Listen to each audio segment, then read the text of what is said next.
Chapter 5. A Visit with the Healing Priest. The afternoon after I addressed the school community at Mass, I was in a big rush to leave school and meet my wife. We were going to Berwick, a town about 70 miles east of Lafayette, to meet with a priest, Father Manny Fernandez. Now, Father Manny is no ordinary priest. He's a healing priest. We were fortunate to get an appointment with him, especially on short notice. Father Manny is one of several children born to a poor family in the Philippine Islands. He felt called to the priesthood at a young age. He entered the seminary as a teenager with the help of outside funding. After he was ordained, he became a missionary and was assigned to mission work in Africa. While there, he contracted a disease from one of the people he was treating and became extremely ill. He was declared clinically dead after suffering with the disease for a while, only to awaken the following day completely healed. He was then sent home to his family in the Philippines, and after recovering was told by his superiors he was not physically able to serve as a missionary. Depressed, he remained in the Philippines and prayed for guidance. Someone in his family became deathly ill, and Father Manny was asked to pray over her.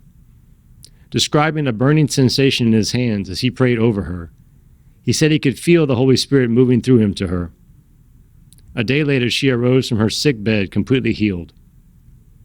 Father Manny then left the Philippines and made his way to the United States and ended up in Brobridge, a small town just a few miles east of Lafayette. He was taken in by a couple there as he began his priestly ministry in the Catholic Diocese of Lafayette. He eventually became a pastor of St. Stephen's Church in Berwick. Word of his gift of healing traveled fast. Many have witnessed his ability to call on the power of the Holy Spirit to heal people when medical treatment didn't work. Ashley and I were blessed to have the opportunity to meet him. We were determined to get to Berwick before 5:30 that evening to attend the Mass he would be saying. Our plan was to go to Mass and then meet with him one-on-one afterward. From the outside, the church looked much smaller than it actually was. The inside was beautiful.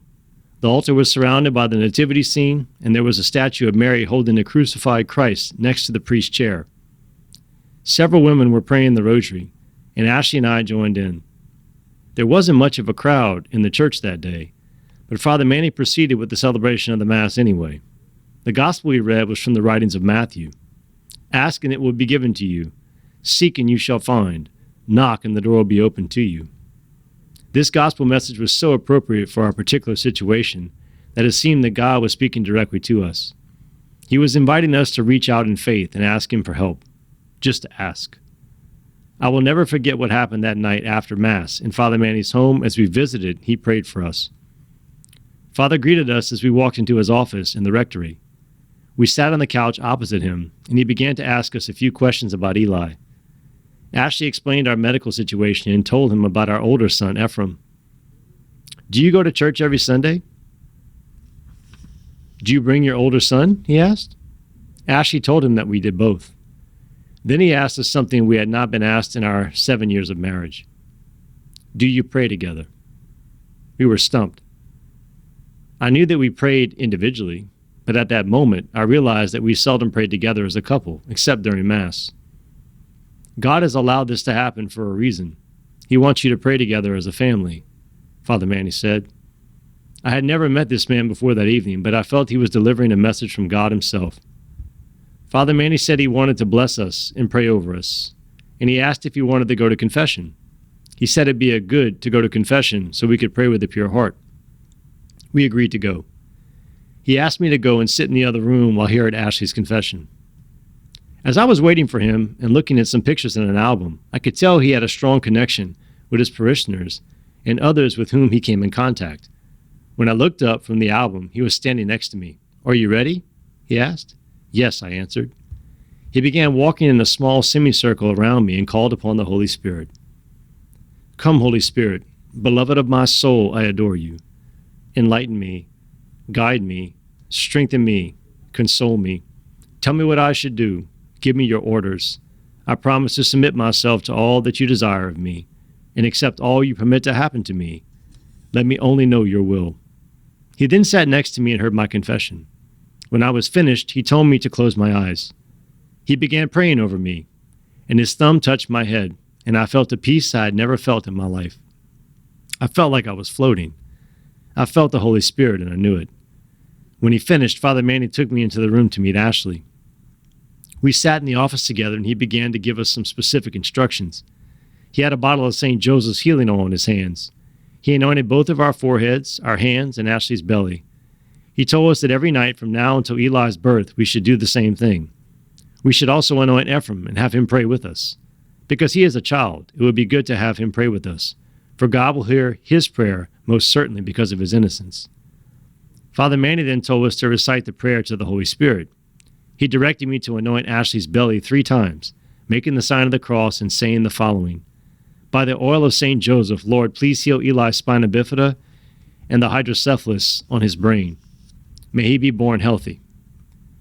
Then we should say 1 Our Father, 1 Hail Mary, and 1 Glory Be, he added. Ashley and I promised to begin praying together and to follow his instructions. Then Father Manny began to pray over us. I can remember how much our older son moved in his mom's womb just before he was born. One is not supposed to be able to feel a 17-week-old baby in a woman's womb, for the baby is about the size of a small hand at this stage.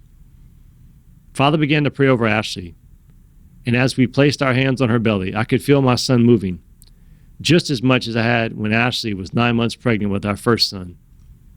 Father moved his hands from over Ashley's head and then moved them over our hands.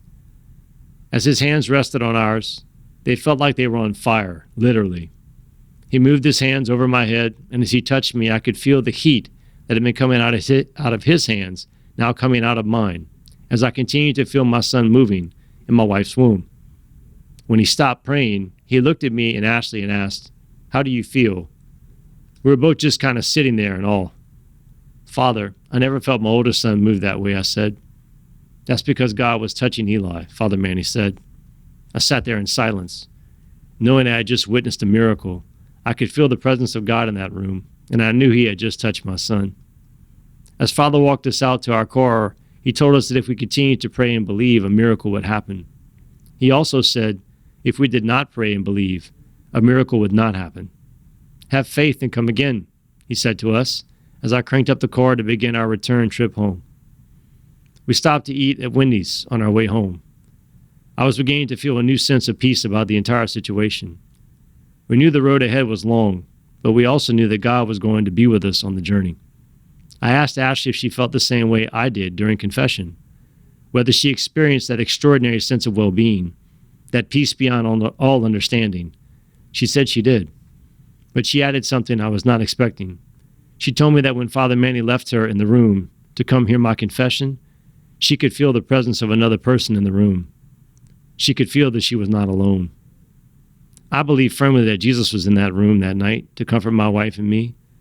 I believe that he held Eli that night, and that he continues to hold him in the palm of his hand.